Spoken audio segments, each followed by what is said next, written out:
Hi there, my name is Saechao, and I am a market research consultant here on Magnit's strategic advisory team. Looking forward to sharing some highlights from our recently published United States labor market report over the next few minutes. The first is a decrease in layoffs. From Q2 to Q3 of this year, layoff rate was flat. However, when compared to Q4 of last year, layoffs have decreased nearly 3% from their all-time highs of 8.9%.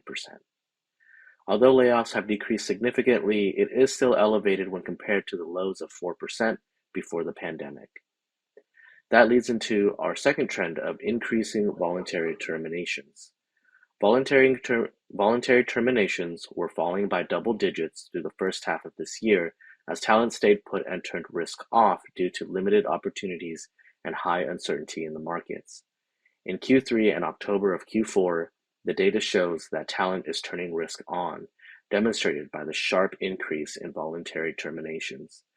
The economy has been more resilient than most predicted this year, and top companies become less risk-averse, so do their workforce. The third trend I would like to leave you with today is that hiring contraction seems to have bottomed. Overall, contingent worker hiring has trended downward for the past 2 years.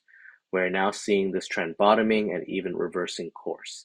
The most recent October data, which for the past 2 years had been a contracting month, instead expanded by 3.4%. Lastly, we have been seeing wages decline overall, but this isn't the case when we dive a little bit deeper. Blue collar jobs and holiday hiring has increased the volume of workers in the lower pay buckets, which then contributes to the rate decline.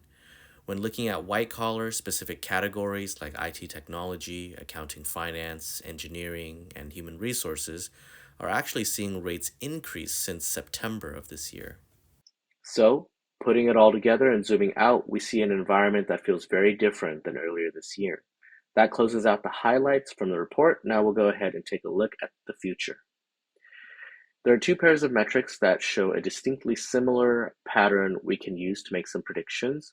The first is the S&P 500 closing price and U.S. contingent hires, which we will use to forecast that U.S. contingent hiring will rebound in 2024 and beyond.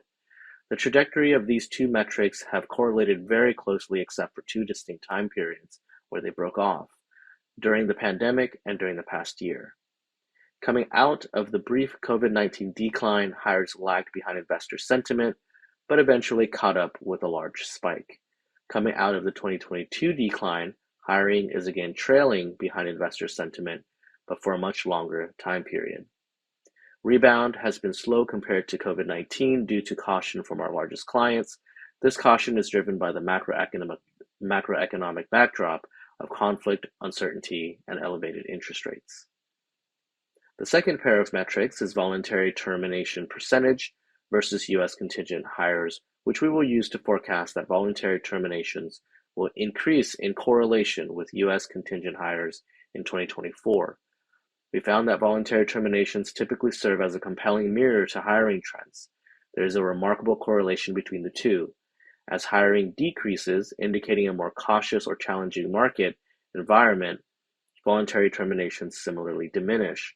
As hiring increases, this indicates expansion and more opportunity, and voluntary terminations follow. With this in mind, organizations must be proactive in retaining talent, conducting worker satisfaction surveys, assessing compensation, refreshing rate guidance, and offering opportunities internally. As stated in our previous report, organizations that strategized for this rebound, partnered with suppliers, and built a pipeline will win out against those who have not. All right, that closes out the key insights and forecasts from our report. Thanks for watching. To learn more about the market trends and our recommendations on how to approach contingent workforce planning, click on the link in the description below to access the full report.